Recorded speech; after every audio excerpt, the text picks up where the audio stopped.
بسم اللہ الرحمن الرحیم۔ آپ کی مشکل نوکری ہر بے روزگار کا خواب ہے۔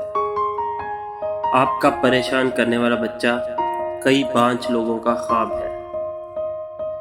آپ کا چھوٹا سا گھر ہر بے گھر کا خواب ہے۔ آپ کا تھوڑا پیسہ کئی قرض داروں کا خواب ہے۔ آپ کی صحت کئی بیماروں اور محتاجوں کا خواب ہے۔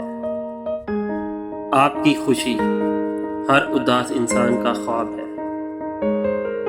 اللہ آپ کے گناہ چھپاتا ہے، یہ ہر بے نقاب گناہ گار کا خواب ہے۔ حالات جیسے بھی ہوں صبر و تحمل سے کام لیں اور اپنی زندگی میں اللہ پاک کا شکر ادا کرنے کی عادت اپنائیں۔ ہر حال میں شکر کے متعلق علماء کرام نے بہت خوبصورت کلام فرمایا ہے۔ چنانچہ لکھتے ہیں کہ شکر ادا کرنے والے کے لیے ایک لفظ شاکر ہے اور دوسرا لفظ شکور ہے۔ شاکر وہ ہے جو نعمتوں پر شکر ادا کرتا ہے، اور شکور وہ ہے جو مصیبتوں، تکلیفوں اور آزمائشوں پر بھی شکر ادا کرتا ہے۔